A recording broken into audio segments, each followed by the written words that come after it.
ଗତକାଲି ରାତିରେ ଆମର ଏସ୍ପି ସାର୍ଙ୍କ ନିର୍ଦ୍ଦେଶ କ୍ରମେ କଟକ ଜିଲ୍ଲାର ପୋଲିସ ଖୁଣ୍ଟୁଣି ପୋଲିସ ମିଶି ଗୋଟେ ଇଲିଗାଲ ଯେଉଁ କୋଲ୍ ଡିପୋ ଖୁଣ୍ଟୁଣି ଏରିଆରେ ସେ ଅଞ୍ଚଳରେ ଚଢ଼ଉ କରାହେଇଥିଲା।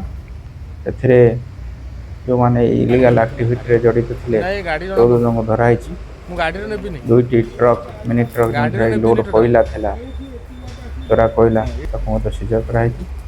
ଏହା ସେମାନଙ୍କୁ ଆଜି କୋର୍ଟ ଫରୱାର୍ଡ କରିବୁ।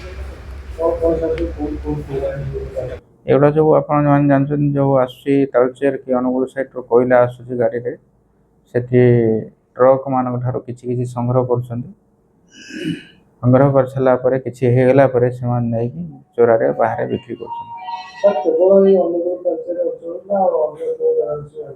ନା ନା, କୋଇଲା ତ ସାଧାରଣତଃ ଆପଣ ସେଇ ଏରିଆରୁ ଆସୁଛି ଆଉ ସେଇ ଏରିଆରେ ଯେତେ ଖଣି ଅଛି ପ୍ରାୟ ସବୁ ଅନୁଗୁଳ ଢେଙ୍କାନାଳ ସେଇ ଏରିଆରୁ ହିଁ କୋଇଲା ଆସୁଛି। ନିହାତି ଆମେ ଏନକ୍ୱାରି କରିବୁ ଯେଉଁଠି କୋଇଲା ଆସୁଥିଲା ଏବଂ ଯେଉଁଠି ପହଞ୍ଚୁଥିଲା ଶେଷ ମୁଣ୍ଡ, ଏହା ଭିତରେ ଯେଉଁମାନେ ଥିବେ ଇନଭଲ୍ଭ ଥିବେ ସମସ୍ତଙ୍କର ଇଲିଗାଲ ଉପରେ ଯେଉଁମାନେ କରୁଥିବେ ଆମେ ପରବର୍ତ୍ତୀ ଅବସ୍ଥାରେ ରେଡ୍ କରିକି ଆକ୍ସନ୍ ଦେବୁ।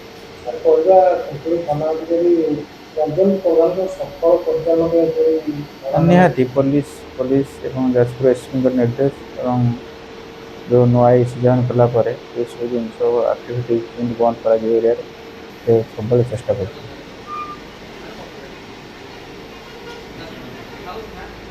ଜାତୀୟ ରାଜପଥ 55 ନମ୍ବର ଜାତୀୟ ରାଜପଥ ଦେଇ ପ୍ରତିଦିନ